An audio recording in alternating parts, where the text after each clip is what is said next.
Welcome to the Personal Development Mastery Podcast. I am 𝘁𝗸𝗄𝘆𝗀 and my mission is to inspire you to grow, stand out, and take action towards the next level of your life. I interview leaders, authors, successful entrepreneurs, spiritual teachers, exceptional people who will inspire you to improve your life.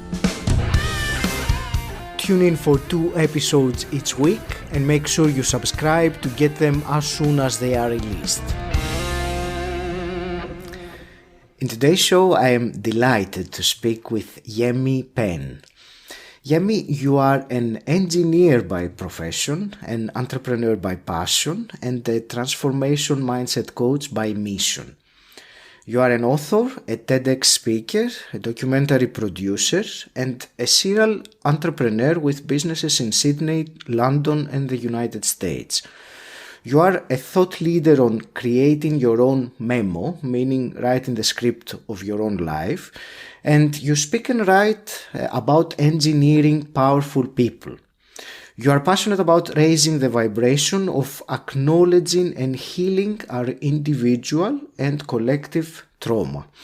Yemi, welcome to the show. I'm honored and I'm grateful to be speaking with you today. Oh, it's an absolute pleasure. Thank you so much for having me.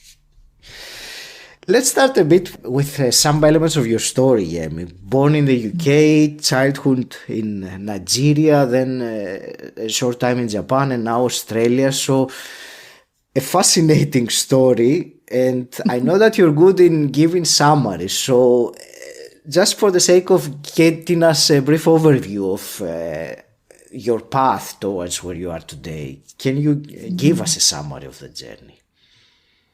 Well, let me give you 2 short summaries. I usually explain, firstly, that I'm a British-born Nigerian living in Sydney, Australia, and that there's usually a story to that. You know, the first story I tell people is, I just wanted to see the world. But the real story is I was searching for something because something in life just didn't have the meaning I thought it should have. And this is what I call the memo. So, you know, I am from Nigeria. I was born in the UK. My parents were very strategic. My mum in particular, every time she was pregnant, she would get on a plane from Nigeria to England and give birth to every one of her 6 children because she knew the relationship between the UK and Nigeria might not always be as fruitful when we had a lot of oil. And she kind of had that foresight. And I think that would have been the beginning of this kind of insatiable need to see the world, because Japan only came when I decided to follow the memo and get married. But the truth is I was running away from a traumatic incident. And I believe it was that incident that got me then traveling to Australia. And I might travel again, but Australia is the place where I rebirthed. And so this British-born Nigerian might be here for a while. I'll certainly ask you about the memo, and it's something that I find interesting. One more thing I wanted to ask about your story. I know there are so many things that you could talk about, but maybe I'm looking for a turning point, something that you feel it's relevant also to the conversation that we're going to have, maybe something that will help us understand better. You said that you were searching. And you also said about that, so I don't want to dictate what part is more relevant for you to share, but feel free, please share with us some turning point. It's a great question. And a reason why I'm so grateful for, being invited to interviews like this is because every time I have a conversation, I learn more about myself. And it's a fascinating journey. So I'm always so grateful. So I just wanted to let you know that. Because my mind is saying, Yemi, there should be one particular turning point. But the fact that I said that there was discomfort, this searching, I remember being put in boarding school in Nigeria. And I usually explain in all my interviews, because when I say boarding school, somebody thinks of Prince Charles or Harry. No. This was boarding school in Nigeria. This was in the deep, deep bushes of Africa with no camera crew to come and save you. And I think a turning point for me there was because I felt lonely. I felt really, really lonely. And I didn't have the language or the vocabulary then. But there was something in me that I didn't know that said, I have to find a way out. And I think I wrote letters to my mum, who had relocated to the UK with my younger siblings. I wrote letters to her for 2 years to get me out and bring me to London, where my younger sisters were. And I guess I didn't know that I even had that kind of tenacity. So that for me was a turning point. And another one, which I'm sure we'll talk about, is the traumatic incident I speak about in a lot of my work, would have actually been in my 30s, when I had to ask myself, are we going to operate from an 8-year-old Yemi paradigm, or are we going to operate from a 30-year-old Yemi? And once again, I didn't have that vocabulary, but that was the crossroad and the turning point I was at. So those two things come to mind. Thank you. And I completely can relate with what you said about every interview allowing you to get to know yourself better, because it happens with me as well. When people ask me things, some of the things I had never thought before, let alone articulate them in sentences. So it's I believe it's invaluable. There were already many things that I want to ask you, and I'm trying to have a kind of a structure because there will be so many. But I will start with actually trauma, because it is something that it is part of your life, of your mission. And I was watching your TEDx talk, which I enjoyed very much, and there was something that I'm sure that myself, like many other people, are completely unaware of, that you call it like, is my trauma bigger than yours? And and I will honestly admit that in my mind, if I think of trauma, I think of something horrible. Something like, being sexually abused as a child or things like that. But you described that story with the boy with the goldfish that dropped, and how that. So,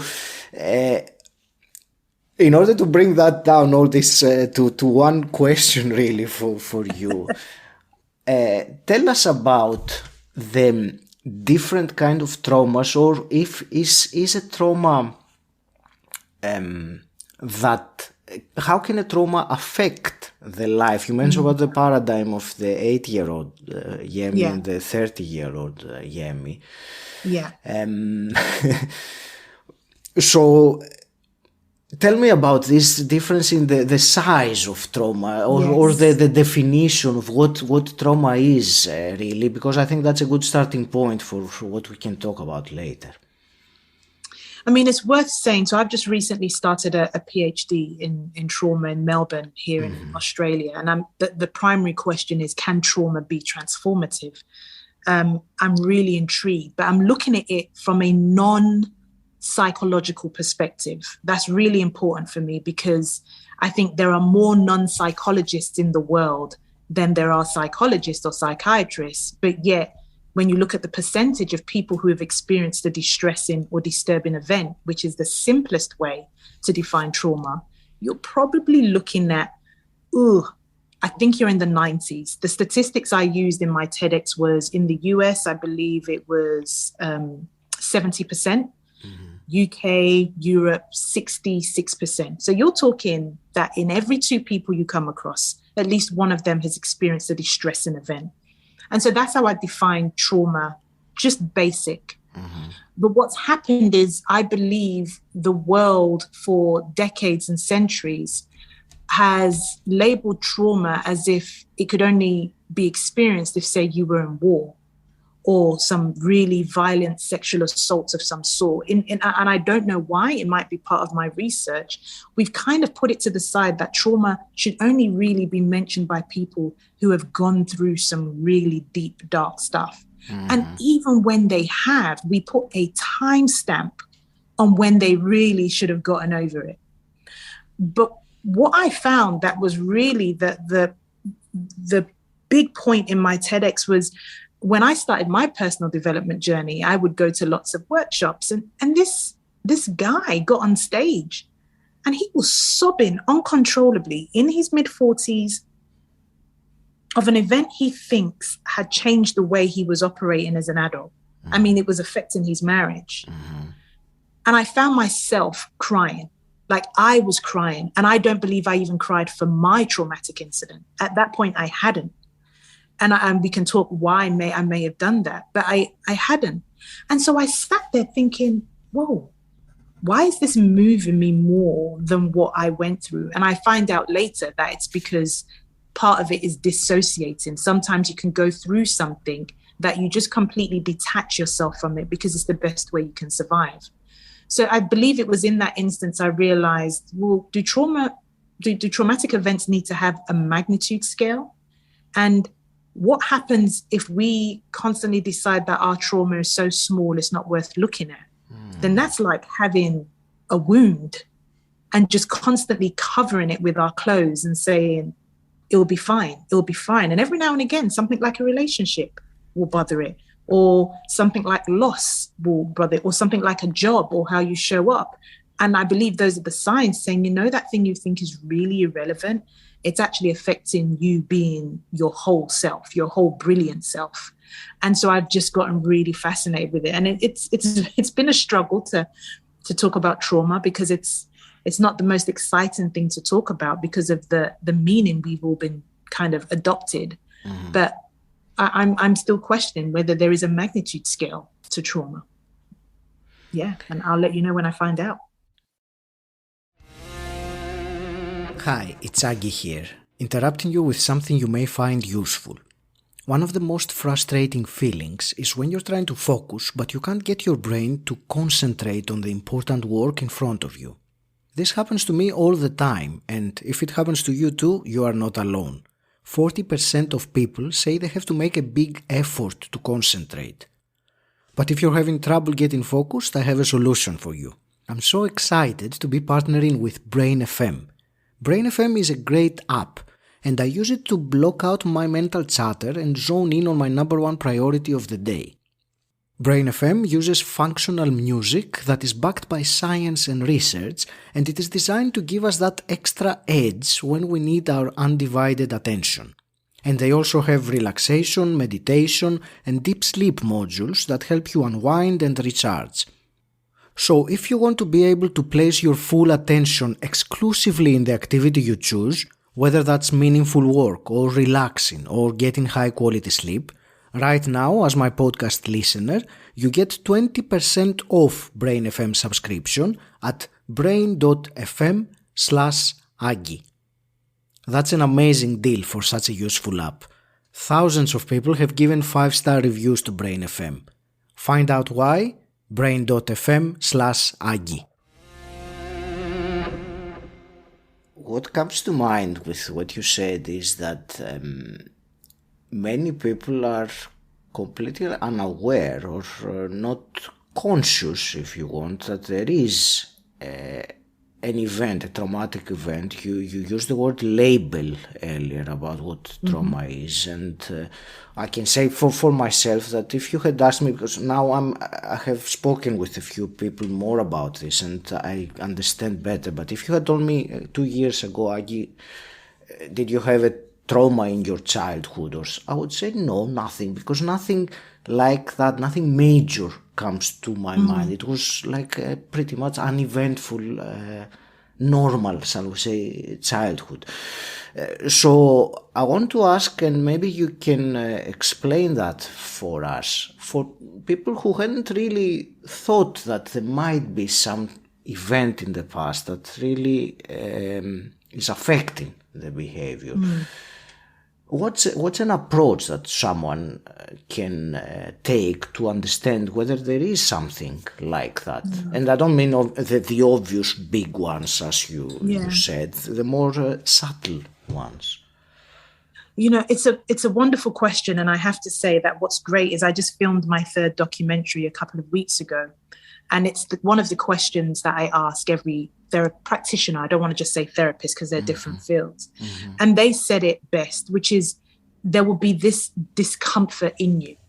There'll be some uncomfortable feeling, or there will be a repetition of something that keeps on happening, your perception of it. It could be relationships, it could be jobs, it could be, not being able to finish certain projects. It's what I call, when there's a restlessness with the soul. But the best way to describe that is, it's just uncomfortable. But then what you have to do really is then get comfortable with being uncomfortable. Because if you cannot sit with discomfort, it's highly unlikely you will find out what it is. I'll give you an example. So for my documentary, it's titled, the one coming out in a couple of months, it's titled Cleaning Our Trauma. And I have a range of people share their trauma stories, but actually share how they've started to clean it in the process. And this gentleman, who originally is from Syria, but has been in Australia for a couple of decades, was meant to talk about how he experienced war in Syria before he relocated to Australia at the age of 10. But on the day, he gets to me and he says, Yemi, can I talk about something else? I usually only talk about war because it seems to be the cool thing to talk about. I want to talk about the moment that I was 3 years old and I was sleeping in the car. And I woke up and my parents went in the car and I was screaming frantically. The window was slightly down. This was in Syria. And a man comes through and he puts his hand through the door and starts to open the door. And he shrieks as a kid, but his parents were really just down the road, I don't know, probably getting some food, and they ran over. He somehow believes that that's why he has anxiety in his relationships. He's always wondering, is she going to leave me? He was the one in nursery who would always be shaking at 5:30, is my mum coming? That requires an awareness. I mean, for me, that was profound, and I need to find a way to get that into the documentary. It's asking the questions that are making you go through some sort of pain. It's usually pain that will be your real guide. And just start to ask the questions that you've avoided. We have to create safe containers. So I don't want to say what I'm saying lightly, because there are steps to it. But typically there is discomfort and pain. And if you're willing to sit with that, you will be able to somehow pinpoint what possibly has happened that has got you living in that paradigm. Thank you. And I suppose this discomfort and pain and most people's desire to avoid that and not face it is what keeps the trauma back, isn't it? So do you want to share your thoughts on that and maybe relate it to your story as well? Because you said that you didn't recognize it or acknowledge it until you were in your 30s. Correct, yeah, absolutely. And I get it. And it's another reason why it's not that I even just want to do this work. I have to do this work. I have to do this work from a non-explicit psychological scientific method. I need to bring it back to the people and how they feel. So I understand why anyone would not want to talk about their trauma, whether it was big or small. Because I remember going to a psychologist, a therapist or one of them, and I said, look, I've been feeling really low, but I don't have time to feel low because I've got 2 children I need to look after. I've got to go to work.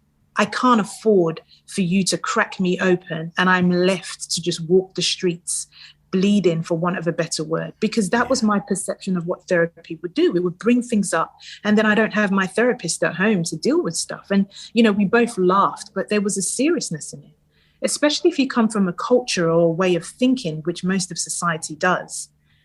We don't want to talk about it because that's constantly highlighting that wound you have is infected. Some of us don't want to hear that. So I get it and I empathize. However, my mission and my particular story, which one of the biggest traumatic events for me was, sexual abuse towards me as a child. An uncle had abused his sexual power. That's how I put it in my TEDx.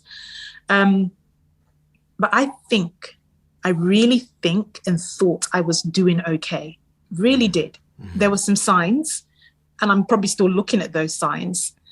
But where it completely threw me out of my body was when I found out in my 30s that this particular uncle who had abused his power was now looking after a little girl who was the same age as my daughter. But what was quite interesting is that I only seemed to feel courageous enough to do something when it was another child at risk. So that was already fascinating for me. I didn't seem to have done any weeping or healing for little Yemi. And that was part of my healing journey. So it was quite interesting that the only way I was able to look at me was when I needed to care for somebody else, which is why I love the human race, even though we have a tendency to destroy things. But I do love the human race because at a deep level, we care for other people, sometimes more than for ourselves. But that was the gift in that real ugly situation that made me realize, oh, wow, you can bury something for decades, but it will still come. But here's the killer, Aggie. It didn't even stop there. My teenage daughter, nothing to do with my type of trauma, was going through something else. But what was fascinating is that I responded to her trauma the way I responded to mine, by disassociating. So when we talk about intergenerational trauma, we think it's just the event. No, it's the way you respond to it. So you know that message, you can run, but you can't hide. It's really relevant. And that's, I can't even remember your question, but it felt like the things to share. That's how it has showed up for me and why this work is really important. And it's, my journey will be ongoing, but I really want to take as many people as possible with me along the way. Thank you. And I appreciate, and I believe I understand what you were saying, that through wanting to help someone else, you were able to do more and get over maybe your reservations or your fears to do so. I can relate with that, with my own journey and own transformation, shall we say, because doing things for others allows you and gives you the motivation, because it's something for the greater good. And well, we could talk about that for it's a big topic on its own, but I liked what you said, that when you feel you are able to do more for others and get out of your comfort zone as a method, as a way of contributing, and I think that is key in that particular thing.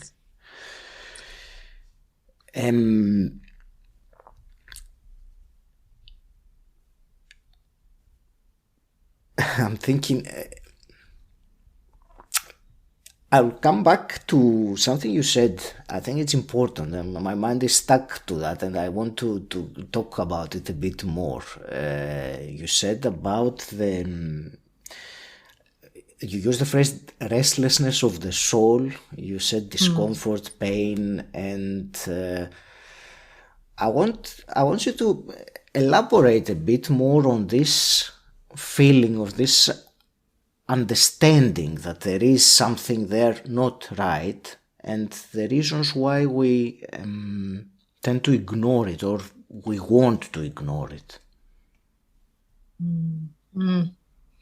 Before I said the term restlessness of the soul, I heard this inner voice saying, Yemi, will people even know what that means? Don't be that person who just says words that no one knows. But I felt guided to say it because sometimes we don't have the words for how we are feeling.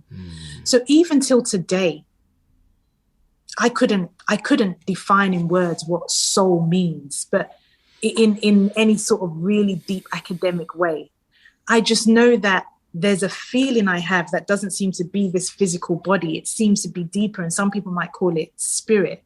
It's like, you know, when you go to a job and you've done it so well for 2-3 years, but then all of a sudden something just doesn't feel right. Like you're always finding something wrong, something up with it. And I have to say, I think it can be the same for relationships. Not a relationship expert, but I think it can. And that's it, that you start questioning. And I've had it, you know, I'm now in probably one of the most loving relationships I've ever had. And there are times that I think I'm having that restlessness of the soul. But the difference is I now have the guidance and the ability to compassionately inquire, well, is it him or is it my stuff? That's something I could never do before, because I'd always put it out. And that's where a lot of my work around trauma is. Before you go talking about the other person, just hold off from them for a minute and just start with you, and just be really honest, but be kind. And that for me is when you start to look deeper especially when you're restless with the soul. You know, I think I heard in one of your last interviews with John, is it Dr. John DeMartini, if I've got that right. Yes. I know there was a lot of the talk about gratitude, but he mentioned something, and I can't remember the exact word, but I loved it. Grace is when you can look at the things that have been difficult, the painful moments, and still express gratitude. That's a big ask of some of the work I'm doing, and I get there eventually, or whoever's ready for it. But that's part of the journey as well. With the restlessness with the soul, is not to try and blame somebody else, but to say, what is my soul wanting? What am I wanting? And is it okay for me to have it? And this is where my whole notion of the memo comes, because the memo has just screwed us all over. That we don't even know we don't know when our soul is knocking on the door, and we don't know what it wants. Let's talk about the memo then, and creating our memo, and that memo that was given or not given to us, but we follow it. So explain to me what you mean by the memo. Oh, the memo. Ay, ay, ay. Ay, ay, ay. The memo. You know what? The memo for me is that you are born to two loving parents, and they have some kids. They put you through education. So we just assume they've got the money. They put you through education. You live in a nice house. You've got a white picket fence. Maybe you've got a dog and a cat. You get a good degree and you get a great job. So you're guaranteed that job after university. And then you get, you keep on going up the ladder, get good salary, and then you just work till, I don't know, 65, 70, whatever it is, and you retire. But somewhere along that line, you've redone the whole loop again that your parents have done. And I say that with the utmost respect, because I think that has worked for centuries. And I think it's created some great generations, some great models. But something's changed in I'm listening to another book. I think it's called The Fourth Turning, because I'm interested in patterns and cycles, because I'm having another restlessness of the soul of what's going on here? Should I just lean back and enjoy the ride? Or is there something I can do to change the course? Mm-hmm. But that memo of that whole life, I tried to follow it. I really did, Aggie. I tried my best. I really, oh my God, like I'm even getting emotional now because I don't want people to think that this is just, some gimmick. I really did. And when I failed, I thought I failed when I got divorced or I had two kids with two different dads. I felt like an absolute failure. I literally felt like the people in biblical times who had leprosy and had to be cast out. That's how deep this shame was. So when you want to know what this girl's doing in Australia, is because I was getting divorced. Well, at that stage, I didn't know, but I felt something wasn't right. And I just needed to go hide somewhere where no one knew me. That was underlying. So I had to call BS on this memo. I needed to investigate it, because it was only when I started to get a bit more vulnerable and say, oh, I feel really embarrassed. Or I would be that single mom that would drop my daughter to school and run away because it was obvious I didn't have a husband there with me. And so that's the memo for me. The memo is this beautiful life, which really is beautiful if and when you can have it. But what happens when you can't? What happens when you don't? Yeah. I think I understand exactly what you mean, and I believe that the big challenge comes when you follow the memo, or this unwritten memo, and you do everything that you were describing earlier, and you feel an emptiness, something, a void inside, some, again, I might use the word discomfort that you said, but it's, and then you realize that whatever it is that you have been doing is leading you to a place of unfulfillment. That's the word I was looking for, yes. Unfulfillment. And then the question becomes, do I keep on rolling on and doing the same thing because that's what I've been told to do, or what is expected of me to do? Yes. And what about this? And it's a battle, and many people, unfortunately, decide to not to face that and Yes. carry on with what they know rather than doing the uncomfortable thing that is, their unique path in life. That's how I see it, Yemi. Yes. You're absolutely right and spot on. And even as you're saying it, I've kind of got this voice in my head saying, yeah, but that's how it should be. Everybody else has done it. Why are you complaining? When I started talking everybody about though? It's not everybody. I know, it's not, we like exactly. to say that everybody does that, but it's not. It's like it's a perception. Not everybody. It is. And you know what? And if we were to be really honest with ourselves, it's our family we don't want to hurt and upset. It's those immediately around us. It's the fact that you have to go to that family dinner. And if you're not married or you don't have kids, someone's saying, oh, when are you going to have kids? And that's what it is, because you're right. It's not everybody. Yeah, and if I add to that, I think on the contrary, many of the people, if not most of the people that we tend to admire and look up to, have broken out of that. And we admire them for actually breaking out of that.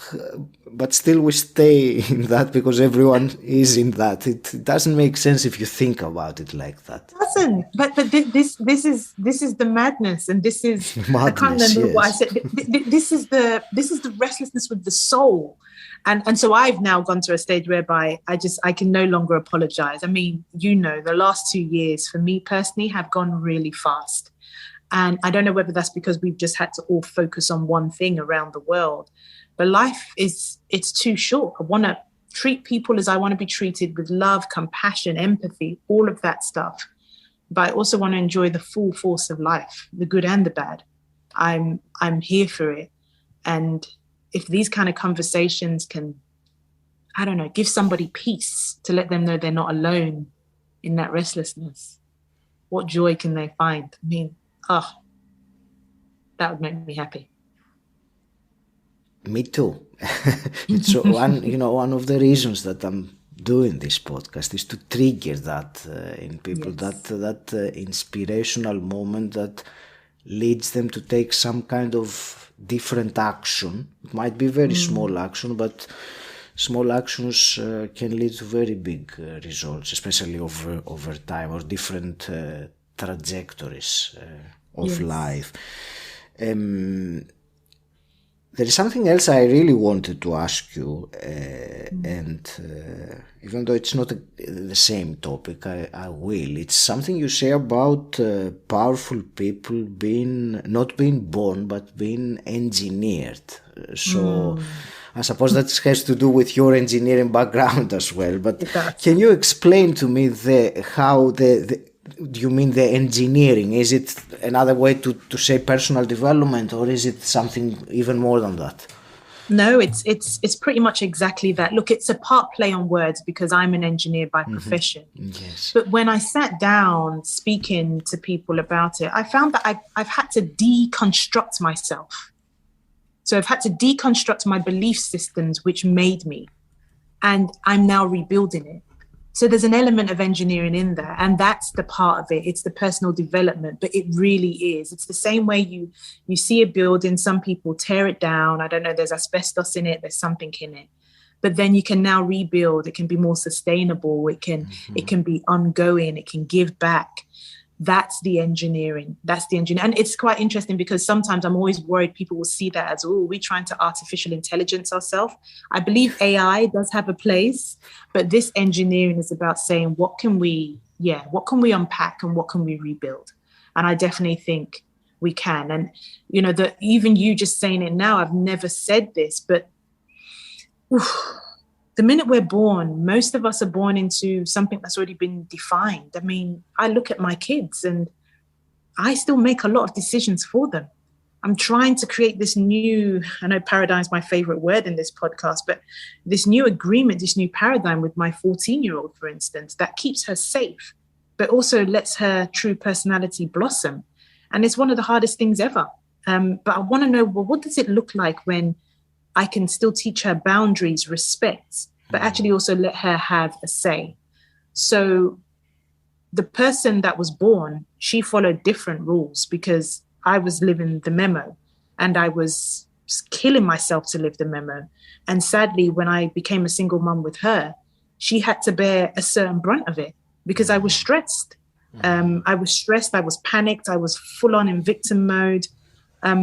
So she was definitely born into something that I think is a very different life to what she's currently living now. Like, she's just come back from 6 months in the UK. So we were apart for 6 months because I needed to make a call that she needed the village during a lot of these lockdowns. Her dad's in the UK.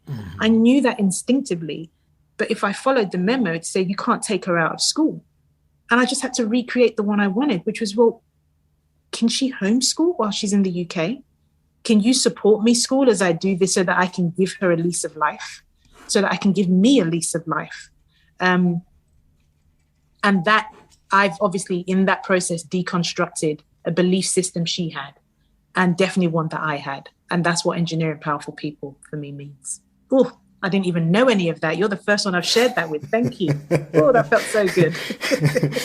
Thank you. There was a phrase that came to mind while you were speaking about, it's a phrase I heard from someone else actually who has engineering background, and he was doing some spiritual work, and he referred to it as inner engineering. So I like that very much.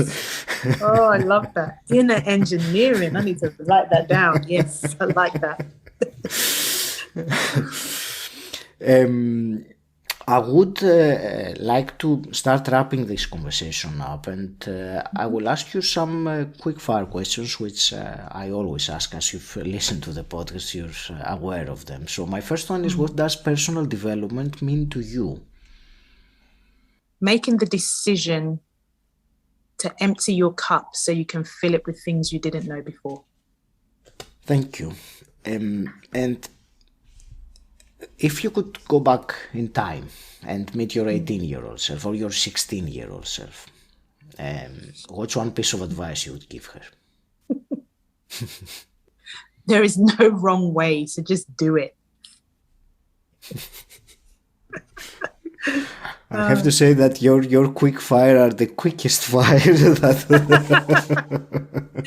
They are. I could give longer, but I want, there is no wrong way. So just do it. Like Nike, just do it. Just do it.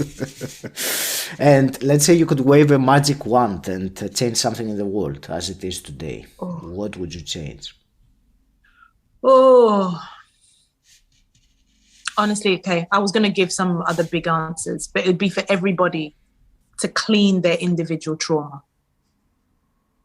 I think if everyone cleaned their individual trauma, it would be like the third eye, their vision would become so much more. There'd be no fear, and therefore the need to have so much. There'd be no fear that there's, the need to steal, kill because of fear of not bringing food to the table.